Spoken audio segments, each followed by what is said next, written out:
कर्नाटक में चुनाव मतलब लोकतंत्र का वो महापर्व जहां पर कर्नाटक के लोग ये सुनिश्चित करेंगे कि किसको वो सत्ता में बिठाएंगे और किसको विपक्ष की भूमिका निभाने के लिए मजबूर करेंगे। और सारे सर्वे, सारे आंकड़े, लोगों का मूड साफ तौर से ये बता रहा है कि लोग 40% की कमीशन खोरी वाली भ्रष्ट सरकार से तंग आ चुके हैं और उन्होंने कांग्रेस को पूर्ण बहुमत से जिताने का मन बना लिया है। लेकिन अब चुनाव रैली है, चुनाव का मौसम गर्मा रहा है और भाजपा का शीर्ष नेतृत्व यहाँ पर आकर रैलियां कर रहा है। गृह मंत्री अमित शाह जी और योगी आदित्यनाथ जी जैसे लोग आए। गृह मंत्री अमित शाह जी ने कल कहा कि कर्नाटक के चुनाव का कोई मतलब नहीं है, कर्नाटक को मोदी जी के हाथों में सौंप दो। कर्नाटक कोई खिलौना है या कर्नाटक एक जीता जागता राज्य है जहां पर लोगों को हक है ये चुनने का कि उनकी सरकार कैसी होनी चाहिए, कैसे लोगों को वो सत्ता में देखना चाहते हैं। उसके बाद वो 2 हाथ और आगे निकल गए। उन्होंने कहा कर्नाटक में अगर भाजपा हार गई तो दंगे होंगे। ये भाषा, ये शैली, ये धमकी गृह मंत्री की हो सकती है? ये किस तरह की बातें करते हैं? और आप कब समझिएगा कि कर्नाटक की एक संस्कृति है, परंपराएं हैं, तहजीब है और लोगों को ये हक है कि वो सुनिश्चित करें कि वो किसको जिताएंगे। ये अलग बात है कि जहां जहां दंगे होते हैं वहां पर दंगाइयों को संरक्षण देने का और दंगाइयों को पोषण करने का काम भाजपा करती है। अंततोगत्वा हर दंगाई का लिंक कहीं ना कहीं भारतीय जनता पार्टी से जुड़ा पाया जाता है, चाहे वो राजस्थान हो, चाहे वो बिहार हो, चाहे वो देश का दूसरा कोई और कोना हो, बंगाल हो।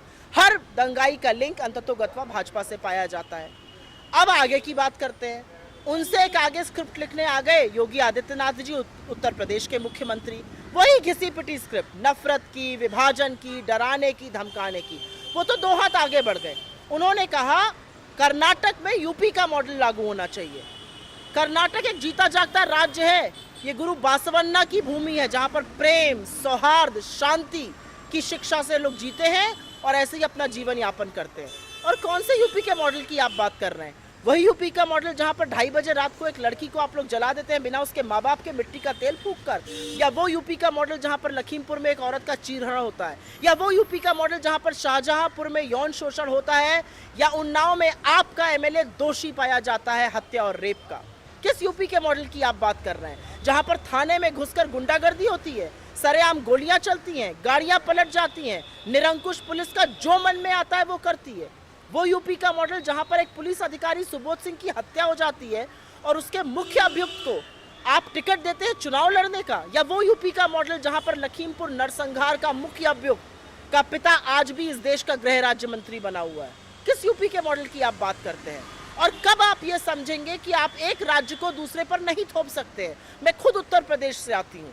उत्तर प्रदेश की संस्कृति अलग है, कर्नाटक की भाषा, संस्कृति, शैली, परंपराएं अलग हैं। इसकी इज्जत करना सीखिए। क्यों आप हमेशा थोपना चाहते हैं?